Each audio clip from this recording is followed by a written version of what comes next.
どうも、勝手に電力2.0で始めたいと思います。今日は1142回目というところで、このインドネシアの EV っていうところをですね、シンクタンクのところが出しているような、資料のところですね、少し読んでいきたいなと思ってますと。実際にこのインドネシアの電動自動車 EV セクターは、もうこのチャット GPT のところでまとめてもらったんですけど、2023年に様々な要因により需要の成長を見せると。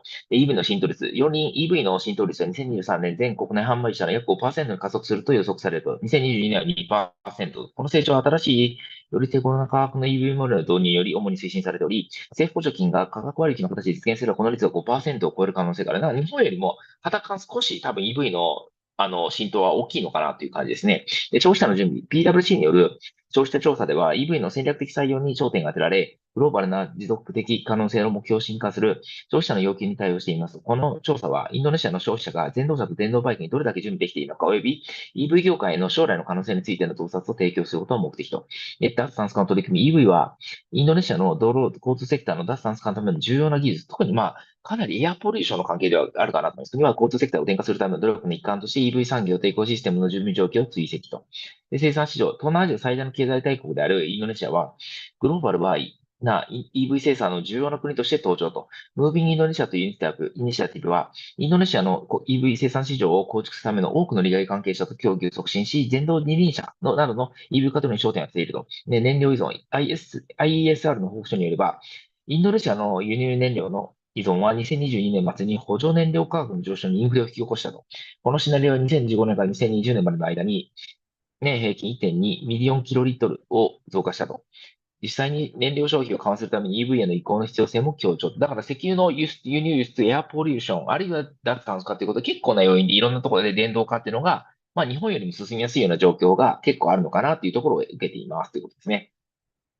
Executive summary で、Indonesia's greenhouse gas emissions are almost 600 megaton in 2021. The largest source of emission is from the supply side, namely energy industry power generation, which accounts for around 50% of total emissions. In the demand side, as the transport sector is the largest source of emissions, accounting for 23% of total emissions. In the transport sector, road transportation is the largest contributor with over 90% share. 90%以上が基本的にはロードトランスポーターなので、実際にはやっぱり車とかっていうのはめちゃくちゃ重要だと。From 2015 to 2020, imported gasoline accounted for 52% of total gasoline consumption. The consumption of gasoline increased by 1.2 million kiloliters per year between 2015 and 2020, except when the pandemic hit in 2020. High dependence on import gasoline makes an energy security vulnerable to fluctuating prices of global commodities. Rising fossil fuel prices in 2022 forced the government to increase subsidized gasoline prices, leading to inflation starting at the end of Q3 2022. Decarbonization of road transport is achieved by changing travel behavior to reduce demand, which includes reducing unnecessary travel, avoid shifting to low carbon model shift, and transitioning to clean energy vehicle. The improved strategies such as switching to EV is easy to implement as everyone can easily participate. The adoption of EV also opens the opportunity to accelerate the deployment of renewable energy and in the long term can provide flexibility in the demand side through vehicle-to-grid operation. EVs have 7% less emission and 14% lower cost per kilometer than their ICEV and counterparts. Grid emissions factor, fuel production emissions, vehicle efficiency, fiscal incentives by government, travel distance, and fuel price play an important role in EV's ESG emission and total cost of ownership calculation. Lack of infrastructure, high upfront costs, and low performance hinder the adoption of EVs. EVs that have competitive prices compared to ICEVs and more likely to be adopted. Another way to boost EV adoption is by retrofitting the vehicle through a conversion program. However, consumer confidence in conversion programs is low due to shorter warranty period and a lack of knowledge and experience in covered vehicles. With limited access and high gasoline costs, EVs are the solution for remote areas. In addition, the availability of charging infrastructure and government tax exemption are also important to support EV adoption. However, the rea- reliability of ex- electricity could be a problem in a rural areas.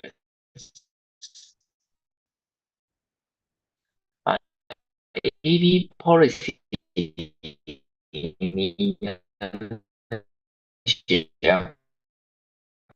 compromise of non-fiscal policy. Existing non-fiscal policies mainly situation and local content requirements. On the other hand, existing fiscal policies are mainly implemented to incentivize customers to make EV more attractive. Currently, fiscal policies to incentivize the EV industry are limited. The government focused on boosting sales. Following the national government, several subnational governments began to introduce EV policies since 2019. The notable provinces are Bali and DKI, Jakarta. Other regions are catching up by introducing tax discounts all for EVs and electrifying their bus rapid transport fleets for EVs to reduce their upfront costs. Amount of the incentive depends on the type of the vehicle.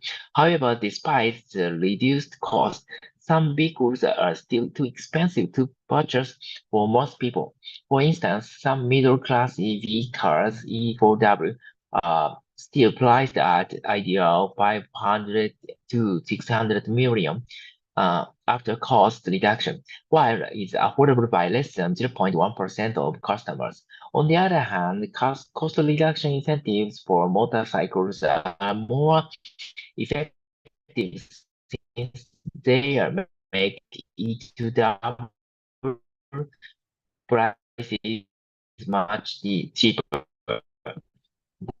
Battery changing station SPKL the previous year. However, the installation is not well distributed since 88% of total SPKL routes are installed in Jakarta and Bali. The distribution location of fast charger and slow medium chargers needs to be evaluated since currently, at least in Jakarta, most fast chargers are located in state-owned enterprise. Fast chargers are far more suitable to be located over highway rather than office buildings, where users have much less waiting time. SPKL regulation all needs to be evaluated as it still operates SPKL rules to install three-port charger, which is very expensive. Revising this regulation will attract investment in SPKR installation. Battery swapping station SPKR utilization rate can be optimized with battery standardization. This is because currently SPKRs are owned by E2W brands. Therefore, users can only use a specific PKL that matches with their E2W brand. This does not help to alleviate range anxiety that consumers still have, despite the report that SPK routes in Indonesia are mainly used by commercial users such as ride-hailing and logistic drivers. Standardization is still needed because it could alleviate range anxiety issues as this issue is still dominant barrier in Indonesia EV market.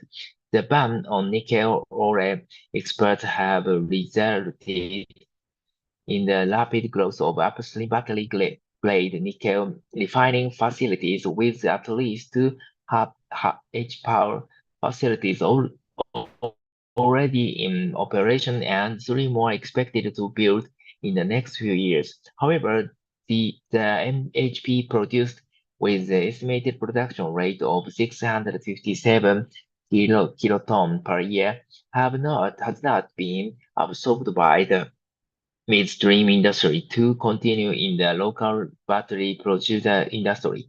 In an effort to become an Producers of nickel-based EVs, the local industry initiate partnership with battery companies. Also, the planned COD is still 3 years away. The delayed development of midstream EV battery industry is crucial, as the domestic EV industry has increased demand. Additionally, the government is promoting the growth of the domestic industry through public procurement and EV subsidies to ensure that the industry meets local content requirements for participating in the government's program. Maritime battery power vessels are currently limited by their low energy density compared to other alternatives. This results in a reduction in cargo spares, making battery power boats practical only for short distance trips and small gross tonnage. Several SMEs in Indonesia have innovated by developing battery-powered boats for the small-scale fishery sector, which is economically challenged by reduced access to subsidized fuel. In the aviation industry, electric aircraft are also limited by the low energy density of batteries, which affects the cruise range. The current certified electric aircraft have an energy density of 144 kilowatt-hour per kilogram, but research into advanced battery technology is aimed at increasing this to 500 watt-hour per kilogram. Aircraft manufacturers worldwide are developing electronic aircraft designs, particularly in the VTOL segment, which are expected to enter the commercial market in the next few years. Commercial B2B and government adoption could provide a viable initial market for the EV industry. Currently, several business ride-hailing and logistic companies start electrifying their fleets and set a target of 100% by 2040. This could ensure that the EV adoption in the domestic EV industry grows years before the retail individual market develops. However, for now, some businesses are still opting for ICEVs with a higher power than EVs, mainly in motorcycles, which could be barrier to B2B adoption. For the government, some subnational governments are advancing in the adoption of EVs or offshore vehicles. E2W adoption increased 5 times between 2020 and 2022, with a pending ideal 7 million cost reduction. The E2W adoption outlook is expected to be higher from 2023 onward, especially since some E2W models are priced at the same price range as their best-selling ICEV counterparts, as the domestic industry is also growing. Mainly, the E2W battery industry and E2W manufacturer costs are expected to decrease year by year. The total cost of ownership TCO of E2W is expected to decrease by 9% per year between 2022 to 2030. The carbonization of the transport sector is crucial to limit temperature rise below 1.5 Celsius. Indonesia's energy sector emitted almost 600 megatons in 2021, primarily from energy industry power generation, which accounts for 50% of emission. Transportation and manufacturing are the second and the third largest sources of emissions, accounting for 23% and 80% of emissions, respectively. In the transport sector, road transportation is the largest contributor with over 90% share. In the long-term strategy for low carbon and climate resilience, the Ministry of Environment and Forestry projected that under the current policy scenario, GHG emission from the transport sector will reach 145 megatons CO2 in 2050, an increase of 23% compared to 2020. Meanwhile, under the LCCP scenario, aligned with the government's target for net zero by 2060, emission from transportation is projected to decline to 100 megaton in 2050, a mere 31% reduction from the CPOS scenario. The emission reduction and the CCP is expected to come from demand reduction and high utilization of biofuel and electricity at 46% and 30% of 2050 transportation energy mix respectively. IESR suggests that emissions from the energy sector, including transportation, need to reach near zero by 2050 to keep the global temperature rise below 1.5 cc. Achieve that into electrification will be the key strategy supported by better urban planning and modern shifting to reduce energy demand and complemented by the utilization of other sustainable fuels. The study projected that around 50% of the total energy demand for transportation will come from electricity. Energy transition in transport sector will improve energy security by reducing fuel imports. The increase in GHG emissions from transport sector is mainly due to increased consumption of fossil fuels. So fuel consumption increased by 1.5 million kiloliters per year between 2015 to 2020, except in 2020 when the pandemic hit and suppressed fossil fuel consumption. Contrary to the increasing fuel demand, refinery capacity has stagnated over the past decade. Consequently, Indonesia's domestic production could not cover the increasing gasoline demand, and Indonesia has become a net oil importer since 24 and with ever-increasing import value. From 2015 to 2020, imported gasoline has supplied around 52% of total gasoline consumption each year. Indonesia's production of crude oil has been in declining trend from 2016 to 2022. The crude oil production has declined by 25%. As a result, the share imported crude oil in refinery input has been increasing. In 2021, about 20% of the crude oil used in domestic refineries was imported. High reliance on imported fuels and crude oil has posed risks to Indonesia's energy security, as they are global commodities with fluctuating price. Rising fossil fuel prices in 2022 forced the government to spend about 3 times more on the energy subsidies than initially budgeted.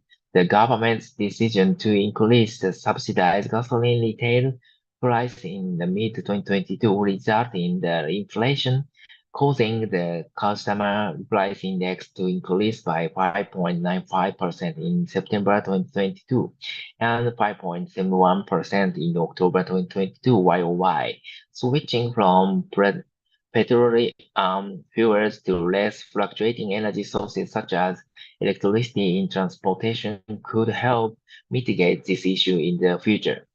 Electrification of road transport as quick and ready to implement strategy of transport sector decarbonization. Road transportation is biggest source of emission in the demand side of energy sector in Indonesia. Decarbonization of road transportation requires both changes in traveling behaviors to reduce demand and transition to clean energy to cover the declining demand.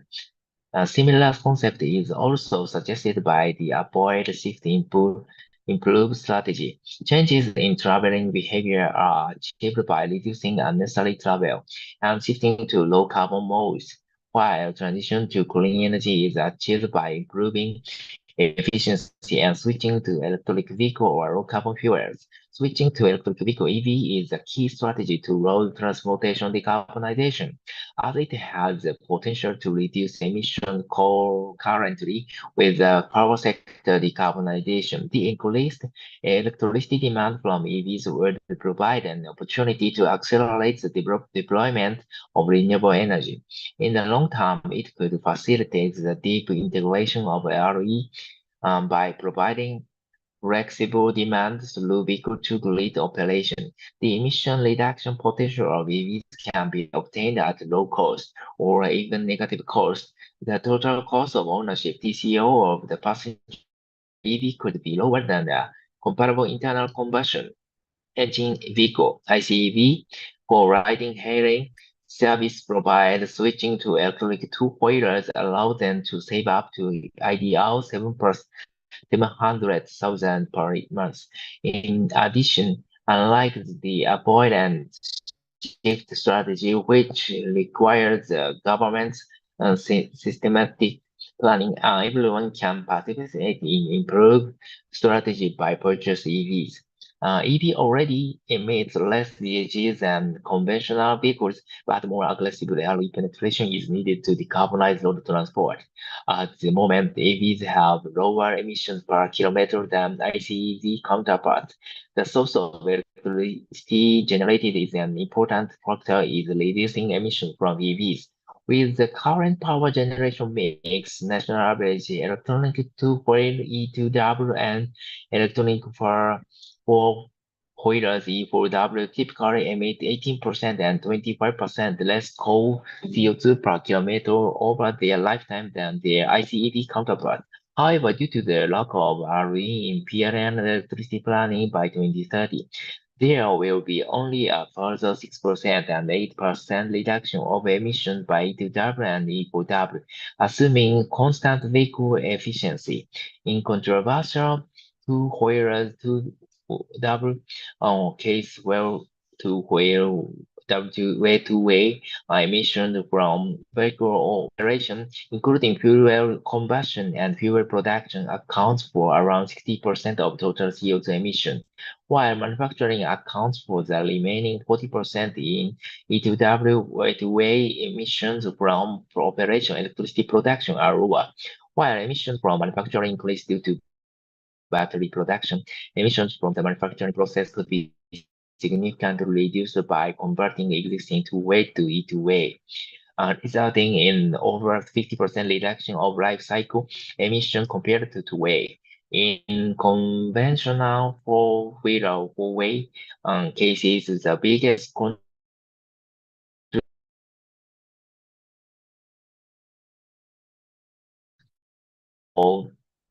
emissions from four-way vehicle operation contribute to over 80% of total emissions. In two-way emissions are lower, but still account for around 30% of total CO2 emissions, followed by manufacturing process and battery production at around 20% and 10% respectively.